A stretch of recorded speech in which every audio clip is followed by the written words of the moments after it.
Hey Shooby Doodlers, how are you doing? Well, today I'm going to read you the story Mummy Menace from my book Monster Boy, but let's not talk about it. Let's get on and read the story. Monster Boy, Book 2, Mummy Menace. That's disgusting, Connor gasped. Trixie had found a toilet roll in the bushes and she was playing with it like a toy. Ew! You don't know where it's been or where it's come from, Connor called to his dog. It's probably full of germs. Trixie didn't mind. She was having fun. It was only a toilet roll. As she tossed it in the air, the end came loose and began to unwind. She was soon tangled up in the paper. It's not like the soft stuff we have at home, Trixie thought, as she unfurled her wings. No, Connor called. Trixie, come back right now. It was too late. Trixie flapped her wings and swooped around Connor's head. The toilet paper streamed behind her like a ribbon, creating pretty shapes in the air. Connor sighed and sat down on a tree stump. There was nothing to do but wait. Trixie was having a wonderful time. Bleep, bleep, bleep, bleep.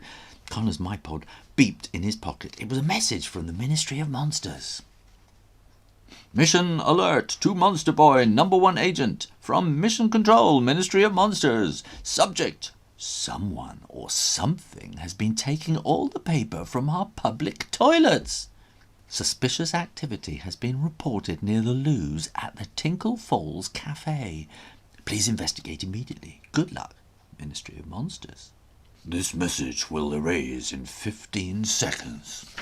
I got a job, Connor told his mum as he rushed into the Pedal O bike shop where they lived. I'll need MB1 and lots of sandwiches. Mum pressed the button to open the hidden workshop where she looked after Connor's top secret monster bikes. MB1 was his all-purpose patrol bike. 5 minutes later, Connor was ready and Mum had checked MB1 over. All systems are working fine and I've packed orange juice and sandwiches, she said. Thanks, Mum. Connor swung his leg over the seat and lifted Trixie into her basket. Mum gave Connor a little hug. Oh, please be careful, she said. I do worry about you. Oh, Mum, Connor groaned as he pedalled off. I'll be fine. Stop worrying. Connor's mum was a gargoyle, so Connor was half monster. His code name was Monster Boy. If anyone could look after himself, Connor could. If anyone could look after himself, Connor could. Tinkle Falls was a tiny waterfall in the gently flowing River Wee. It was a favourite place for picnickers with a small cafe, a children's play area and public toilets. Connor leaned MB1 against a tree and switched on the monster detector, and then he sat down on the grass and began to eat his sandwiches. From behind his sunglasses, he surveyed the scene and tried to look like any other kid. Suddenly, someone screamed, "Ah!" and someone else shouted, "Hey!" A moving mountain of toilet rolls ran from the toilets and stumbled off into the woods. A red light flashed on MB1's control panel. Monster alert, he told Trixie. Let's get going. Bing! Connor's MyPod pinged again. It was a message from his dad, Gary O'Goyle, the world-famous mountain bike champion. His dad always sent messages at the most unhelpful moments. Hi, son. I'm having a great time in Egypt at the Valley of the Kings International Mountain Bike Championships. There are no mountains. We have to ride up and down the pyramids instead. Lots of love, Dad. The pyramids? Connor muttered under his breath. Suddenly he had an idea of what he might be dealing with. Connor leapt onto MB1 and raced off into the woods. Trixie barked from her basket, ruff, and pointed her nose at something on the ground. Trixie loved chasing monsters. Toilet paper, Connor whispered. Well done, Trix. We're on the right track. It was dark in the woods. Connor switched on the night vision camera. He turned the handlebar to and fro. A trail of small white sheets glowed on the control panel screen. "This way," Connor said. Now and then Connor caught a glimpse of the monster as they followed the trail of paper through the woods. Trixie growled. The fur stood up on her back. Connor knew what that meant. The monster must be close. Connor switched the camera to monster detector vision. The glowing outline of a body showed up on the screen. "He's just behind that bush," Connor whispered. Connor pedalled MB1 up to full speed. He raced across the clearing, expertly threw the bike into a half-brake slide and skidded around the back of the bush, taking the monster by surprise. Whoa! The monster leapt into the air, tossing toilet rolls in all directions. A dusty cloud of fluttery objects flew into Connor's face. He couldn't breathe. He took his hands off the brakes to brush away the crawling, clinging things. The bike wobbled. Connor lost his balance. He never saw the tree. Doom! And he fell off MB1 with a bump. There was a loud bang and then a hiss as the rescue beacon balloon filled with gas and floated upwards on its cord. The contents of the first aid kit spilled out on the ground. Here we got some monster bike info. MB1 is fitted out with everything that Connor might need on a long monster mission. Got a control panel and monster detectors, sandwiches and first aid box in the equipment bays.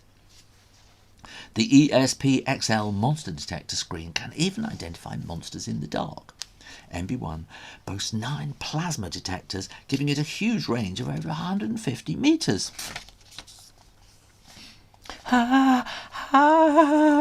Connor screamed, "My leg!" "I'm sorry," a deep, gentle voice called out. Connor squinted through the paint.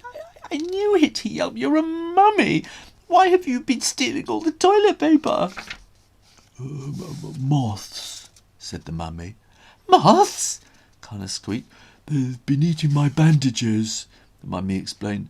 "I can't be seen in public looking like this." Connor screwed up his eyes and took a look at the mummy. His bandages were chewed to bits.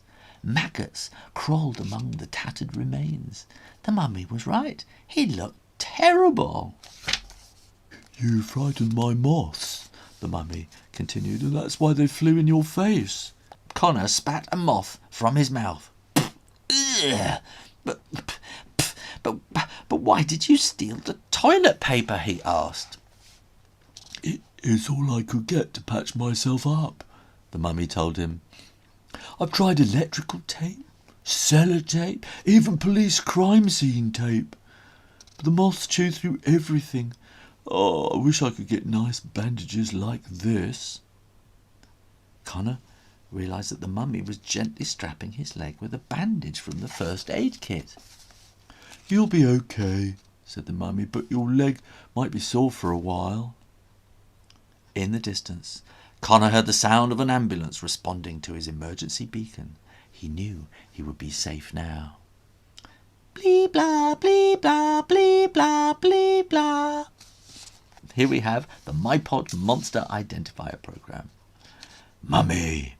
Distinguishing features. Fingers and toes are tied on in case they break and fall off. Preferred habitat, secret passages and triangular buildings. Essential information. Mummies are not very clever. Most of their brains were scooped out through their noses. The ancient Egyptians did not have toilet paper. They probably used a wet sponge on a stick, or they used a seashell as a scraper. That's gross! 6 weeks later, Mum rode Connor to the hospital in the back of the trailer bike. Connor's leg had mended. It was time to have the plaster taken off. A tall figure loomed into the waiting room and called their name. It was the mummy.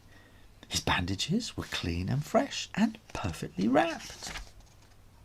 In the treatment room, the mummy began gently and carefully cutting off Connor's plaster. "I should thank you for saving my son's life," Mum gushed. The mummy smiled. Oh, I only looked after Connor until the ambulance came. It's my fault he had the accident in the first place. Anyway, I have to thank Connor for saving me. Mum raised an eyebrow and looked at Connor. I told the doctors about the mummy when they set my leg in plaster, Connor explained. They were really impressed with his bandaging and they offered him a job. Well, I hope they pay you properly, Mum asked. People take monsters for granted, you know. The mummy smiled. They pay me very well. I get fresh bandages every week and a spray to keep the moths and maggots away. It's wonderful. Now I can help people instead of scaring them and stealing their toilet paper. A perfect monster solution, Connor smiled, and then he screwed his face up with a look of excruciating pain. There's something I have to ask you, he said. You can ask me anything you like, said the mummy. Where's the toilet? Said Connor. Next book is book 3, Ogre Outrage. Click up here and I'll read it to you. I have a question for you. What is your favourite monster? And do you think that Monster Boy could sort him out? Put your answers in the comments box below. I'm sure you'd like to have your own copy so that you can read along. Try your library, you never know your luck. Otherwise, there are links below to Amazon and my own website where you can get a signed copy with a free poster. In the meantime, keep reading, and I'll see you next time. You take care now.